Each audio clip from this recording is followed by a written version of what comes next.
दोस्तों नमस्कार। ये है मार्गदर्शन फॉर सिविल सर्विसेज। मैं अनुराग चौधरी।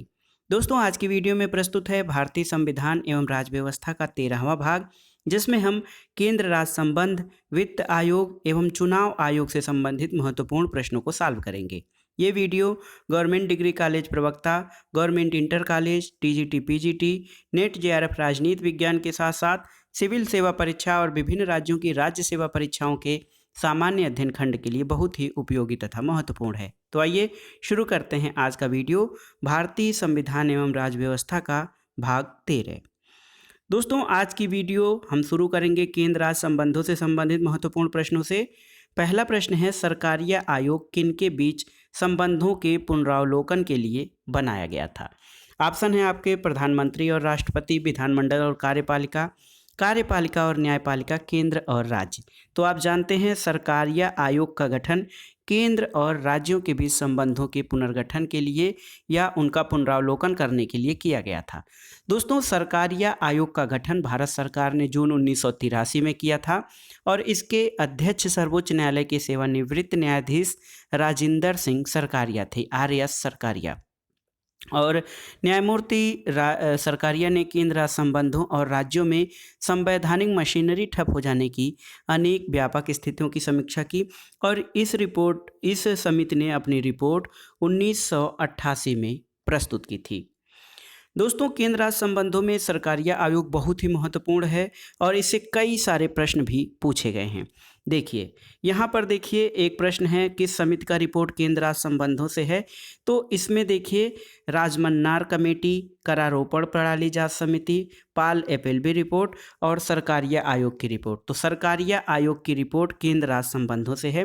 यहाँ पर देखिए फिर वही प्रश्न दोहराया है, सरकारीय आयोग का संबंध किससे है? तो केंद्र और राज्य संबंधों से सरकारीय आयोग संबंधित है।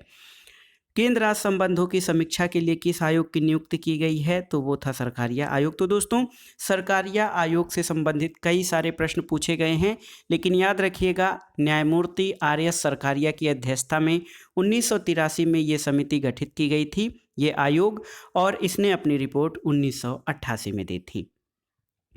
अगला प्रश्न है दोस्तों, भारतीय संविधान के किस भाग में केंद्र राज्य संबंधों का उल्लेख किया गया है? आपको बताना है भारतीय संविधान के किस भाग में केंद्र और राज्य के संबंधों का उल्लेख किया गया है। तो देखिए ऑप्शन है आपके 10वां भाग, 11वां भाग, 14वां भाग या 15वां भाग। तो आपको बताना है किस भाग में केंद्र राज्य संबंधों का उल्लेख किया गया है। तो सही उत्तर है ऑप्शन बी। दोस्तों 11वें भाग में केंद्र और राज्य संबंधों का विवरण या उल्लेख अनुच्छेद 245 से 263 तक किया गया है। अब आइए देखते हैं वित्त आयोग और बजट से संबंधित महत्वपूर्ण प्रश्नों को। देखिए वित्त आयोग से संबंधित और बजट से संबंधित पहला प्रश्न है, यदि अनुमानित राजस्व अनुमानित व्यय के बराबर है तो इस तरह के बजट को क्या कहा जाता है? संतुलित बजट, अधिशेष बजट, निष्पादन बजट या घाटे का बजट। तो सही उत्तर है दोस्तों, यदि अनुमानित राजस्व अनुमानित व्यय के बराबर है तो इस प्रकार के बजट को बैलेंस्ड बजट या संतुलित बजट कहा जाता है। अगला प्रश्न है, जब सरकार आर्थिक, वित्तीय या व्यावसायिक कार्य करती है तो निम्नलिखित में से क्या सामान्य रूप से स्थापित किया जाता है? ऑप्शन है विभाग, कंपनी, सार्वजनिक निगम या मंडल। तो दोस्तों जब सरकार आर्थिक, वित्तीय या व्यावसायिक कार्य करती है तो सार्वजनिक निगमों की स्थापना की जाती है और सरकार के द्वारा सार्वजनिक निगम स्थापित करके आर्थिक, वित्तीय या व्यावसायिक कार्य किया जाता है। अगला प्रश्न देखते हैं दोस्तों, बजट के राजस्व अनुमान किसके द्वारा तैयार किए जाते हैं? ऑप्शन है वित्त आयोग, योजना आयोग, केंद्रीय प्रत्यक्ष कर बोर्ड या वित्त मंत्रालय। तो दोस्तों वित्त मंत्रालय द्वारा बजट के राजस्व अनुमान तैयार किए जाते हैं। अगला प्रश्न है, बजट की स्वीकृति के लिए कौन जिम्मेदार होता है? संसद, कार्यकारी, न्यायपालिका या राष्ट्रपति। तो बजट की स्वीकृति के लिए संसद जिम्मेदार होती है और बजट पर चर्चा भी संसद में होती है। अगला प्रश्न है, बजट तैयार करते हैं कौन? तैयार करता है बजट आपको बताना है, प्रधानमंत्री, वित्त मंत्री, रक्षा मंत्री या गृह मंत्री। तो आप जानते हैं दोस्तों वित्त मंत्री बजट तैयार करते हैं और इसमें बजट तैयार करने में महत्वपूर्ण भूमिका वित्त मंत्रालय की होती है। अगला प्रश्न देखते हैं, भारत में केंद्र का बजट कौन तैयार करता है? ऑप्शन है नियंत्रक और महालेखा परीक्षक, रिजर्व बैंक का गवर्नर, वित्त मंत्रालय या केंद्रीय मंत्रिमंडल। तो आप जानते हैं भारत में जो बजट का लेखा जोखा या बजट निर्माण, ये आपका वित्त मंत्रालय की जिम्मेदारी होती है। तो सही उत्तर है, बजट तैयार करने का दायित्व वित्त मंत्रालय के ऊपर होता है। अगला प्रश्न है, संवैधानिक प्रावधान के अनुसार वित्त आयोग अपना प्रतिवेदन किसको प्रस्तुत करता है? संसद को, राष्ट्रपति को, प्रधानमंत्री को या वित्त मंत्री को? इसमें से कौन सा सही है? दोस्तों, संवैधानिक प्रावधान के अनुसार वित्त आयोग अपना प्रतिवेदन राष्ट्रपति को प्रस्तुत करता है। आप जानते हैं कि संविधान के अनुच्छेद 280 में वित्त आयोग की बात की गई है कि प्रत्येक 5 वर्ष के अंतराल पर एक वित्त आयोग का गठन किया जाएगा। इसका मुख्य कार्य संघ और राज्यों के बीच करों के शुद्ध आगमों के आवंटन के बारे में, राज्यों के बीच वितरण करने के तरीके के संबंध में राष्ट्रपति को सिफारिश प्रस्तुत करना है। अगला प्रश्न है दोस्तों, भारत के राष्ट्रपति द्वारा वित्त आयोग कितने वर्ष के लिए नियुक्त किया जाता है? तो सही उत्तर है दोस्तों, 5 वर्ष के लिए नियुक्त किया जाता है राष्ट्रपति द्वारा वित्त आयोग।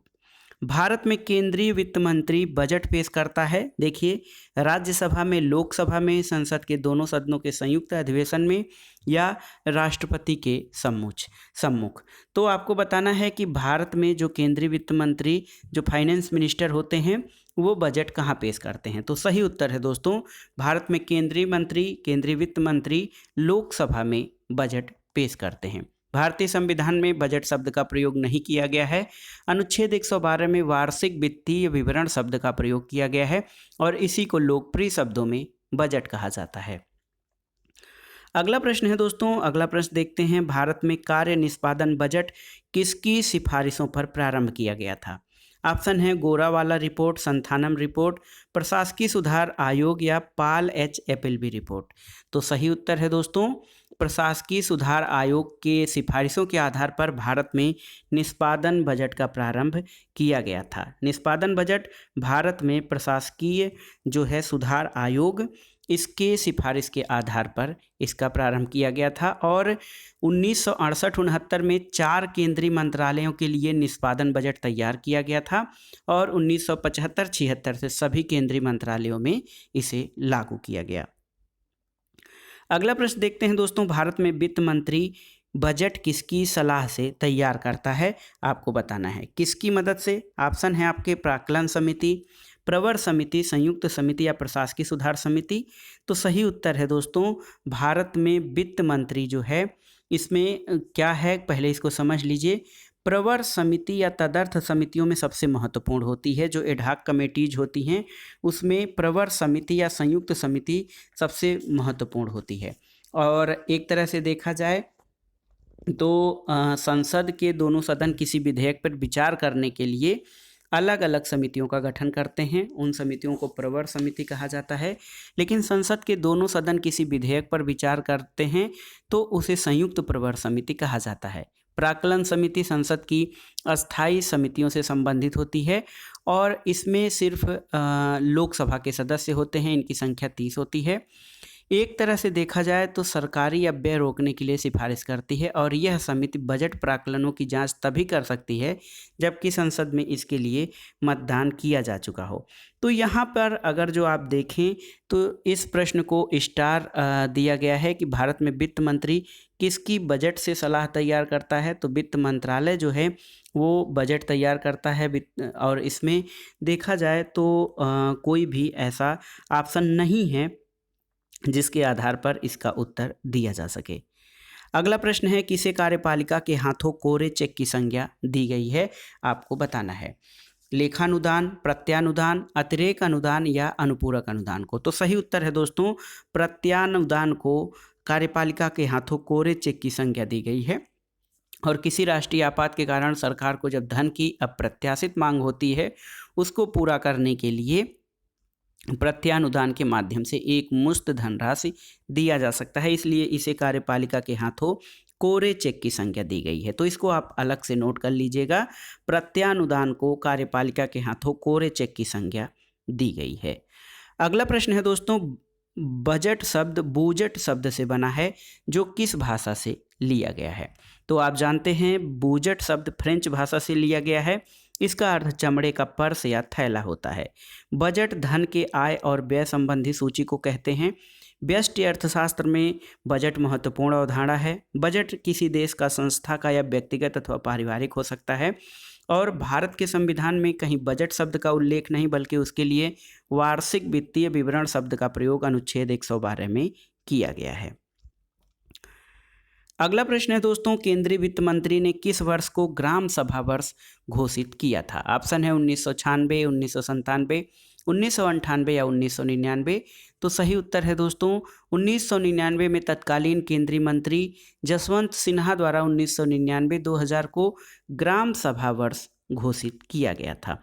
और संविधान का अनुच्छेद 243 का ये उपबंधित करता है कि ग्राम सभा गांव स्तर पर ऐसी शक्तियों का उपयोग करेगी और ऐसे कार्य करेगी जो राज्य विधानमंडल विधि बनाकर उपबंधित करे।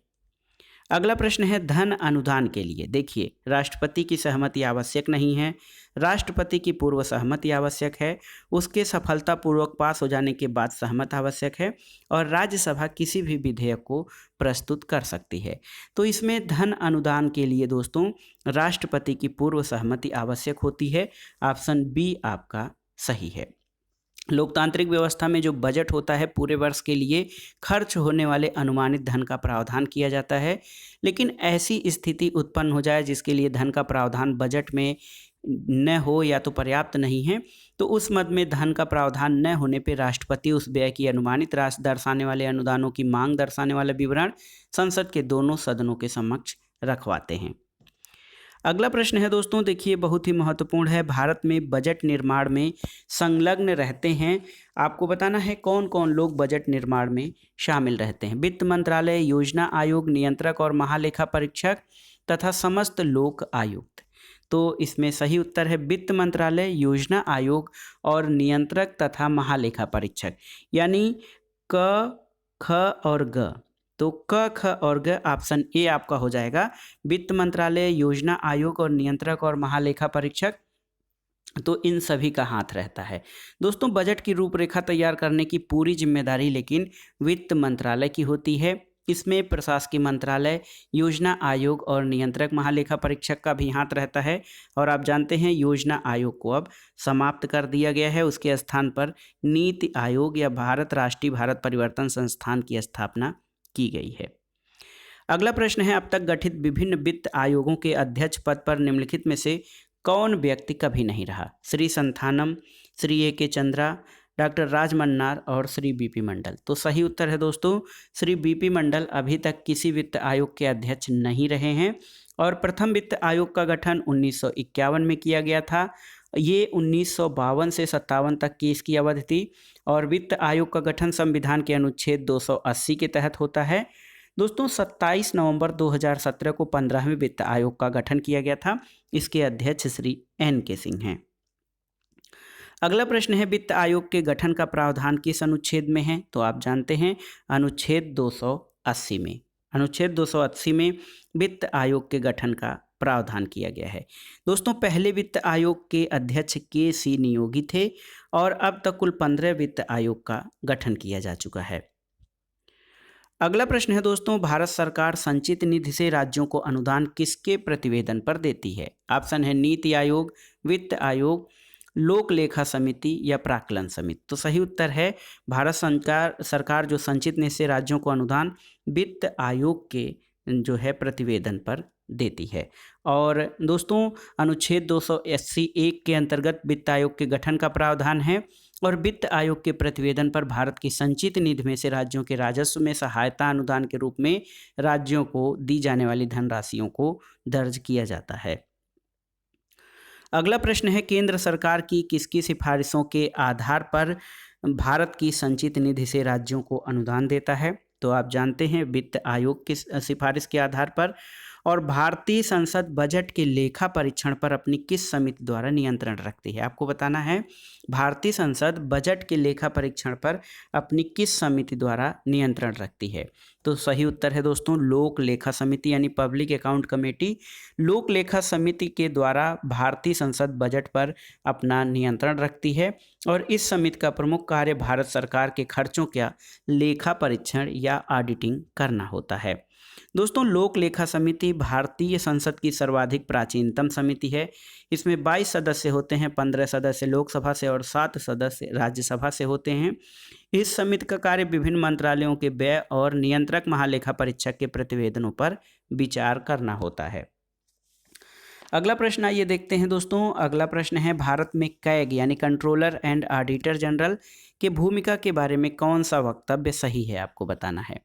देखिए कैग वित्तीय असावधानी का पता लगाने का यंत्र है, तो यही ऑप्शन आपका सही है। कैग जो है नियंत्रक और महालेखा परीक्षक, ये वित्तीय असावधानी का पता लगाने का यंत्र है और आप जानते हैं अनुच्छेद 148 के तहत नियंत्रक और महालेखा परीक्षक के पद का सृजन किया गया है और इसके द्वारा प्रस्तुत लेखा पर संसद की लोक लेखा समिति विचार विमर्श होता है और ये कहा जा सकता है कि कैग या नियंत्रक और महालेखा परीक्षक वित्तीय असावधानी का पता लगाने का एक यंत्र है।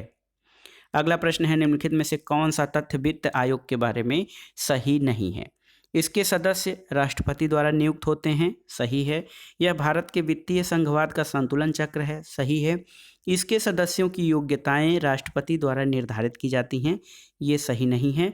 और ये संविधान के अनुच्छेद 280 के अंतर्गत स्थापित किया जाता है, सही है। तो दोस्तों वित्त आयोग के बारे में ये सही नहीं है, ऑप्शन सी कि इसके सदस्यों की योग्यताएं राष्ट्रपति द्वारा निर्धारित की जाती हैं। दोस्तों संविधान के संसद को वित्त आयोग के सदस्यों की योग्यता और उनके चयन के ढंग का निर्धारण करने का अधिकार दिया गया है, न कि राष्ट्रपति को। अब आइए देखते हैं दोस्तों चुनाव आयोग यानी जो हमारा इलेक्शन कमीशन है, निर्वाचन आयोग, उससे संबंधित महत्वपूर्ण प्रश्नों को। देखिए NOTA, none of the above, इनमें से कोई नहीं। नोटा को मतदान में भारत की वोटिंग मशीन में पहली बार कब पेश किया गया था? 2001-2, 2008-9, 2013-14 या 2010-11 में? तो सही उत्तर है दोस्तों 2013-14 में नन ऑफ दी एबव यानी इनमें से कोई नहीं। मतदाताओं को चुनाव में सभी प्रत्याशियों में से किसी को भी न चुनने के लिए मत देने का अधिकार दिया गया था और ईवीएम यानी इलेक्ट्रॉनिक वोटिंग मशीनों में नोटा का एक बटन उपलब्ध कराने का निर्देश दिया गया है। तभी से चुनाव में वोटिंग मशीनों में नोटा का प्रयोग अनिवार्य कर दिया गया है। अगला प्रश्न है भारत में प्रशासनिक सुधार आयोग का गठन कब किया गया था? ऑप्शन है 1961, 1962, 1963 या 1966। तो सही उत्तर है वर्ष 1966 में। भारत में प्रथम प्रशासनिक सुधार आयोग का गठन 5 जनवरी 1966 को किया गया था। श्री मोरारजी देसाई को इस आयोग का अध्यक्ष नियुक्त किया गया था। बाद में के हनुमंतैया को इस आयोग का अध्यक्ष बनाया गया था।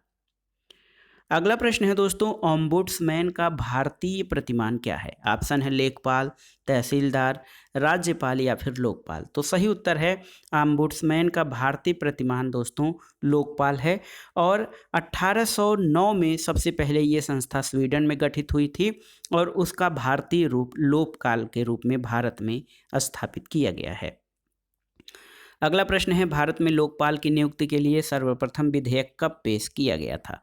1968, 1977, 1985 या 1989 में? तो सही उत्तर है सबसे पहले 1968 में लोकपाल की नियुक्ति के लिए दोस्तों सर्वप्रथम विधेयक पेश किया गया था। अगला प्रश्न देखिए लोकपाल के बारे में थोड़ा सा जान लें, इसकी ऐतिहासिक पृष्ठभूमि के बारे में। सबसे पहले स्वीडन में ओम्बुड्समैन की स्थापना की गई थी। इसका सामान्य नाम है जनहित रक्षक और लोकपाल शब्द की उत्पत्ति संस्कृत के लोपाला से हुई है, जिसका मतलब लोगों की देखभाल करने वाला। लोकपाल की तर्ज पर राज्यों में लोकायुक्त की संस्था होती है और 16 दिसंबर 2015 को वीरेंद्र सिंह को उत्तर प्रदेश का लोकायुक्त नियुक्त किया गया था और इस समय तक कुल 18 राज्यों में लोकायुक्त के पद का सृजन किया गया है। अगला प्रश्न है दोस्तों लोकायुक्त अपना प्रतिवेदन किसके समक्ष प्रस्तुत करता है? ऑप्शन है मुख्यमंत्री, उच्च न्यायालय के मुख्य न्यायाधीश, राज्यपाल, विधानसभा अध्यक्ष। तो सही उत्तर है दोस्तों ऑप्शन सी, राज्यपाल को। भ्रष्टाचार पर नियंत्रण लगाने के लिए केंद्र में लोकपाल की व्यवस्था है, उसी प्रकार राज्यों में लोकायुक्त की व्यवस्था है। तो लोकायुक्त अपनी रिपोर्ट राज्यपाल के समक्ष प्रस्तुत करता है और राज्यपाल इसको विधानमंडल के समक्ष रखवाता है। अगला प्रश्न है दोस्तों, भारत में अंतर्राज्य परिषद की स्थापना कब हुई थी? ऑप्शन है 1987, 1989, 1990 या फिर 1992। तो सही उत्तर है 1990। भारत में अंतर्राज्य परिषद की स्थापना 1990 में की गई थी और संविधान के अनुच्छेद 263 में अंतर्राज्यीय परिषद के गठन का प्रावधान है। 1988 में न्यायमूर्ति आर एस सरकारिया की अध्यक्षता में जो आयोग गठित किया गया था, उसकी सिफारिश पर 1990 में अंतर्राज्यीय परिषद का गठन किया गया था और परिषद में 6 केंद्रीय मंत्री और सभी राज्यों को मुख्यमंत्रियों के तौर पर यहाँ पर इसमें सदस्य के तौर पर शामिल किया गया है और इस परिषद में प्रधानमंत्री पदेन अध्यक्ष होता है। अगला प्रश्न है, एक अंतर्राज्यीय परिषद की स्थापना की जा सकती है किसके द्वारा? तो सही उत्तर है राष्ट्रपति के द्वारा अंतर्राज्यीय परिषद की स्थापना की जाती है। भारत में अंतर्राज्य परिषद कब स्थापित की गई थी? तो 1990 में पहली बार भारत में अंतर्राज्य परिषद स्थापित की गई थी। अगला प्रश्न है, क्षेत्रीय परिषदें, रीजनल काउंसिल्स, क्षेत्रीय परिषदें क्या होती हैं? विधि निर्माणकारी इकाइयाँ होती हैं, परामर्शदात्री इकाइयाँ होती हैं, प्रशासकीय इकाइयाँ होती हैं या उपर्युक्त सभी? तो दोस्तों क्षेत्रीय परिषदें जो होती हैं ये परामर्शदात्री इकाइयाँ होती हैं और इनका गठन राज्य पुनर्गठन अधिनियम 1956 के द्वारा किया गया है। 5 क्षेत्रीय परिषदें हैं, उत्तरी, दक्षिणी, पूर्वी, पश्चिमी और केंद्रीय क्षेत्र। अगला प्रश्न देखते हैं दोस्तों, भारत में राष्ट्रीय विकास परिषद कब गठित की गई थी? बहुत ही महत्वपूर्ण है, भारत में राष्ट्रीय विकास परिषद कब गठित की गई थी आपको बताना है। ऑप्शन है 26 जनवरी 1950, 16 अगस्त 1951, 15 मार्च 1950 और 6 अगस्त 1952। तो सही उत्तर है 6 अगस्त 1952 को भारत में राष्ट्रीय विकास परिषद का गठन किया गया था और इसका उद्देश्य योजना निर्माण में राज्यों की भागीदारी सुनिश्चित करना था। राष्ट्रीय विकास परिषद का पदेन सचिव कौन होता है? आपको बताना है कि जो एनडीसी नेशनल डेवलपमेंट काउंसिल होता है, इसका पदेन सचिव कौन होता है? तो वही जो योजना आयोग का सचिव होता है। योजना आयोग का सचिव राष्ट्रीय विकास परिषद का भी पदेन सचिव होता है। अगला प्रश्न देखते हैं दोस्तों, निम्नलिखित में से कौन सा एक संवैधानिक निकाय नहीं है? ऑप्शन देखिए, वित्त आयोग, लोक सेवा आयोग, नीति आयोग और निर्वाचन आयोग। तो वित्त आयोग, लोक सेवा आयोग, निर्वाचन आयोग ये सभी संवैधानिक निकाय हैं, जबकि नीति आयोग संवैधानिक निकाय नहीं है, संविधानेतर संस्था है। 1 जनवरी 2015 में स्थापित नीति आयोग संवैधानिक निकाय नहीं है और योजना आयोग के स्थान पर इसको नीति आयोग की स्थापना की गई है। इस आयोग का अध्यक्ष भारत के प्रधानमंत्री होते हैं। अगला प्रश्न भी है, देखिए निम्नलिखित में से कौन संविधानेतर संस्था है? तो इसमें योजना आयोग हो जाएगा। योजना आयोग को केंद्रीय मंत्रिमंडल के संकल्प द्वारा 15 मार्च 1950 को स्थापित किया गया था, लेकिन 1 जनवरी 2015 को योजना आयोग को समाप्त करके नीति आयोग का गठन किया गया है। नीति का नाम होता है, नीति का फुल फॉर्म है national institute for transforming India, यानी राष्ट्रीय भारत परिवर्तन संस्था। 1 जनवरी 2015 को योजना आयोग के स्थान पर इसका गठन किया गया। इसके अध्यक्ष प्रधानमंत्री होते हैं। वर्तमान में श्री नरेंद्र मोदी इसके अध्यक्ष हैं और इसमें मुख्य कार्यकारी अधिकारी और गवर्निंग काउंसिल में राज्यों के मुख्यमंत्री और केंद्र शासित प्रदेशों में जहां विधानसभा है वहां के मुख्यमंत्री और जहां विधानसभा नहीं है वहां के राज्यपाल इसमें शामिल होते हैं। वही प्रश्न फिर से पूछ रहा है, कौन सा एक संवैधानिक निकाय नहीं है? तो आप जानते हैं कि नीति आयोग संवैधानिक निकाय नहीं है। नीति आयोग के अध्यक्ष कौन हैं? तो दोस्तों नीति आयोग के अध्यक्ष जो होते हैं ये प्रधानमंत्री होते हैं। तो सही उत्तर है श्री नरेंद्र मोदी नीति आयोग के अध्यक्ष हैं। यहाँ पर देखिए फिर वही प्रश्न पूछ रहा है, कौन संवैधानिक संस्थान नहीं है? ऑप्शन में नीति आयोग है, तो आप लगा सकते हैं कि नीति आयोग संवैधानिक संस्था नहीं है। इसके अलावा देखिए दोस्तों प्रश्न है, देखिए ये प्रश्न पूछ रहा है कि योजना आयोग का अध्यक्ष कौन होता है? तो आप जानते हैं योजना आयोग के अध्यक्ष प्रधानमंत्री होते हैं और इसमें योजना आयोग के विषय में क्या सत्य नहीं है, संविधान में अंकित है। इसे सरकार के एक आदेश से बनाया गया, सन 1950 में बना और प्रधानमंत्री इसका अध्यक्ष होता है। तो इसमें से ऑप्शन ए जो है आपका सही नहीं है, ये संविधान में अंकित है। दोस्तों 15 मार्च 1950 को एक मंत्रिमंडलीय प्रस्ताव द्वारा जो प्लानिंग कमीशन है उसका गठन किया गया था और अब इसको समाप्त करके इसके स्थान पर एक नीति आयोग का गठन कर दिया गया है।